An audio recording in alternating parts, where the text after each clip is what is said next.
সুপ্রিয় কৃষক বন্ধুরা, আমার এই কৃষিভিত্তিক ইউটিউব চ্যানেলের পক্ষ থেকে স্বাগত। আজকের ভিডিওতে আলোচনার মূল বিষয় থাকছে বন্ধুরা, অনেক ভিডিও দেখেছেন বা অনেক কিছু টিপস শুনেছেন।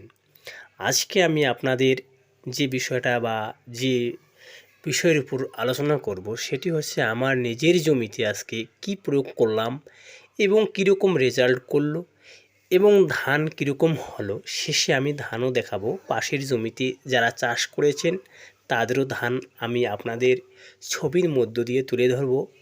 তবে এখন ধান গাছ দেখলেই শুধু হবে না, যখন ধানের ফলন হবে তখন আমি কয়েকটি ধান ক্ষেত ও পাশের ধান থেকে ছবি করে এবং আমার ধান একর সাথে তুলনা করে দেখাবো।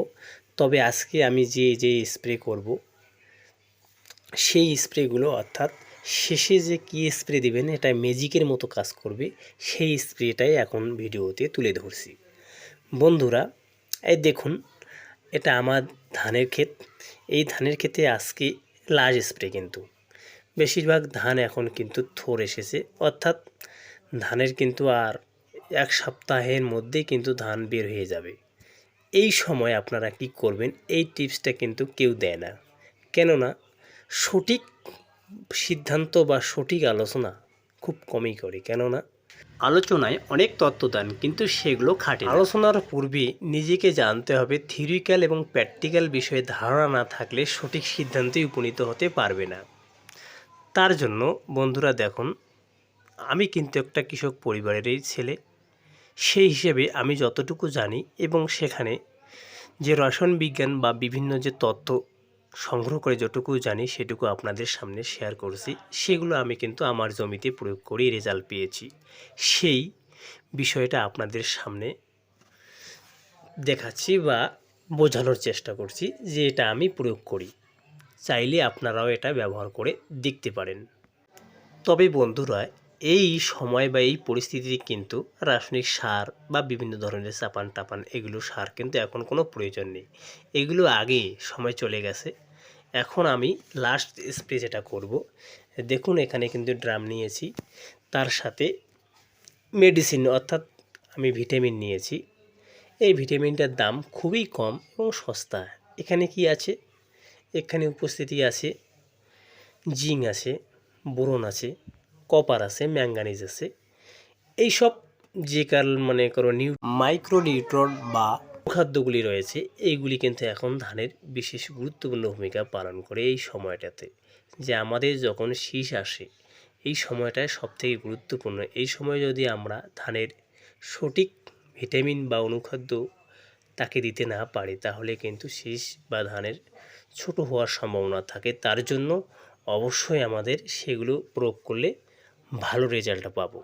দেখুন বন্ধুরা, এই প্রথমেই কিন্তু আপনারা একটু অলসতায় যারা ধানের মধ্যে কীটনাশক প্রয়োগ করেননি এখনও বা প্রয়োগ করেছেন অনেক আগে, তবু ধান ক্ষেতের মধ্য দিয়ে নাড়াচাড়া করলে দেখা যায় সাদামাছি ও অন্যান্য ফড়িং যা বিভিন্ন ধরনের কীটপতঙ্গ উড়ে বেড়াচ্ছে। তার জন্য অবশ্যই কিন্তু আগে কীটনাশক প্রয়োগ করতে হবে, কারণ সেই কীটনাশক প্রয়োগ না করলে সেই যে পোকামাকড়গুলি যখনই ধান বের হবে তখনই কিন্তু ধানের যে রসটুকু শুষে খাবে। তার জন্য সেখানে রক্ষা করার জন্য অবশ্যই আমাদের এই সময় কীটনাশক আগে প্রয়োগ করতে হবে।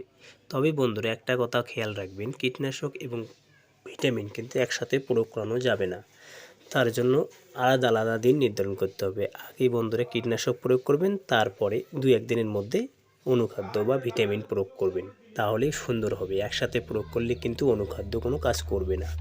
বন্ধুরা, অনেকে বলে থাকেন যে শেষ পর্যায়ে ঝসার ওষুধ ব্যবহার করুন, ফাঙ্গিসাইড ব্যবহার করুন। এগুলো করবেন না, এগুলো কিছুদিন হলেও 1 মাস আগে ব্যবহার করবেন, কেননা এগুলো যদি দেখেন যে যখন ধানের থোড় বা ধানের কাছাকাছি শীষ চলে আসছে তখন কিন্তু এই ঝসার ওষুধ ব্যবহার করেন, ধানের কিন্তু বৃদ্ধি ক্ষমতাকে হ্রাস করবে এবং ধানের ফলনে ঘাটতি হবে।